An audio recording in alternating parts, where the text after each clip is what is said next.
रेगिस्तान फैला हुआ था, निर्दयी सूरज के नीचे झिलमिलाते सोने का एक कैनवास, एक ऐसी कठोर विशालता जहां समय भी मुरझाकर मर जाता था। एकमात्र ध्वनि हवा की फुसफुसाहट, प्राचीन खंडहरों से फिसलता हुआ एक सर्प। यह रहस्यों का क्षेत्र था, समय की रेत के नीचे गहरा दफन। डॉ एवलिन कार्टर, एक ऐसी महिला जिसकी ज्ञान की प्यास रेगिस्तान जितनी ही विशाल थी, ने अपनी बुलाहट पाई। उसकी आंखें बाज की तरह तेज, एक भूले हुए अतीत की गूंज की तलाश में अंतहीन टीलों को देख रही थी। वह एक पुरातत्वविद थीं। उनका जीवन का काम समय से निगले गए रहस्यों का पता लगाना था। उनके बगल में उनका भरोसेमंद साथी बेन, युवा, उत्साही और एवलिन की निडर भावना से हमेशा हैरान था। इस बार वह एक किंवदंती के निशान पर थी। सदियों पहले रेगिस्तान द्वारा निगले गए एक खोए हुए शहर के बारे में हवा में एक कानाफूसी। मेरा विश्वास करो बेन, सतर्क रहने के लिए आपकी प्रवृत्ति सही है, लेकिन यह नक्शा, यह मुझसे बात करता है। क्या आपको यकीन है एवलिन, यह नक्शा, यह प्राचीन है? एवलिन ने अपने हाथ में घिसे हुए नक्शे को पकड़ रखा था। उसके किनारे घिसे हुए थे, स्याही फीकी पड़ गई थी। उनके दादा की विरासत, एक प्रसिद्ध खोजकर्ता जो इसी रेगिस्तान में गायब हो गए थे। नक्शा उनका अंतिम गुप्त संदेश, खोए हुए शहर के स्थान पर इशारा करता था। उन्होंने अपनी आपूर्ति अपने ऊंटों पर लाद दी। उनके सिलहू डूबते सूरज के सामने सख्त थे। आगे अज्ञात था, रेगिस्तान का दिल, जहां किंवदंतियां सोती थीं और हवा ने अपनी सांस रोक रखी थी। एवलिन ने एक गहरी सांस ली। हवा शुष्क और गर्म थी। रेगिस्तान ने खुले हाथों से उनका स्वागत किया। उसकी चुप्पी आकर्षक और अशुभ दोनों थी। वे खोज के वादे से प्रेरित होकर आगे बढ़े। दिन रातों में बदलते गए, हर एक पिछले वाले से ज्यादा ठंडा और उजाड़।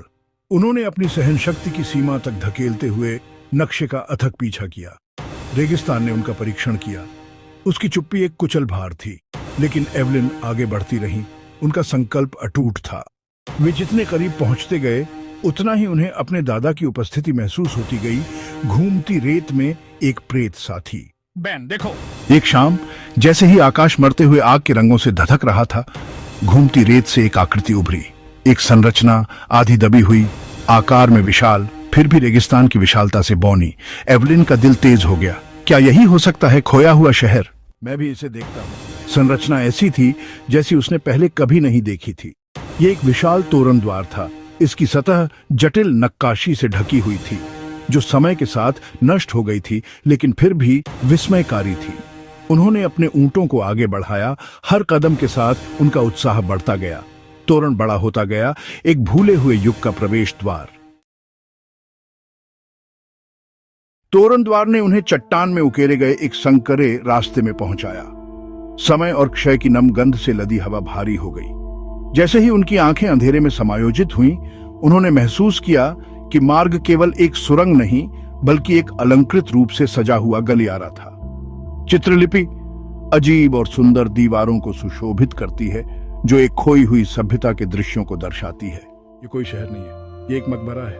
वे संरचना के केंद्र में गहराई तक जाते रहे। उनकी अपनी सांसों की आवाज से ही सन्नाटा टूट गया। गलियारा एक विशाल कक्ष में खुलता है, जिसकी छत छाया में खो जाती है, और कक्ष के केंद्र में छत में एक दरार से छेदी हुई रोशनी के झोंके में नहाया हुआ एक मकबरा खड़ा था। यह एक पहेली थी, खामोश और भव्य, प्राचीन शक्ति की आभा बिखेरती हुई। मकबरे के पास पहुंचते ही उन पर बेचैनी की भावना छा गई। यह केवल दमनकारी तिष्ठा या बासी हवा से कहीं अधिक था। यह कुछ और था, एक ऐसी उपस्थिति जिसे महसूस किया जा सकता था, जो काले पत्थर से ही निकलती हुई प्रतीत होती थी। मैं इस भावना को दूर नहीं कर सकती कि हम पवित्र भूमि पर चल रहे हैं, ऐसी जगह जहां हमारा स्वागत नहीं है। जैसे ही वे करीब आए, एवलिन ने मकबरे के आधार से एक फीकी चमक निकलती हुई देखी। एक एकल संकरा द्वार काले पत्थर के सामने लगभग अदृश्य एक भयानक हरी बत्ती से धड़क रहा था। इसने उसे अपनी ओर खींच लिया, जैसे आग की लपटों में एक कीड़ा। बेन ने आगाह किया। उसका हाथ सहज रूप से उसकी बाह तक पहुंच गया। वे अब पीछे हटने के लिए बहुत दूर आ चुके थे। द्वार ने उन्हें एक छोटे से कक्ष में पहुंचाया। इसकी हवा धूप की गंध से सनी हुई थी। एवलिन हांफने लगी। इस कक्ष की दीवारें भित्ति चित्रों से ढकी हुई थीं। सदियों बीत जाने के बावजूद जीवंत थीं। उन्होंने एक ऐसी सभ्यता के दृश्यों को चित्रित किया जैसा उसने पहले कभी नहीं देखा था। यह अविश्वसनीय है। यह भित्ति चित्र, यह तकनीक, यह मेरे द्वारा देखी गई किसी भी चीज से परे है। और कक्ष के केंद्र में एक उठे हुए चबूतरे पर एक ताबूत रखा हुआ था। यह सोने या पत्थर का नहीं बना था।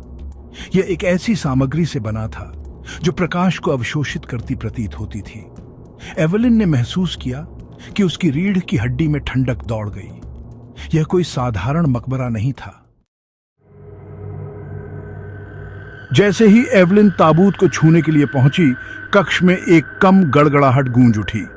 उनके पैरों के नीचे की जमीन हिल गई, छत से धूल झड़ गई और हवा पत्थर के खिलाफ पत्थर की पीसने की आवाज से भर गई।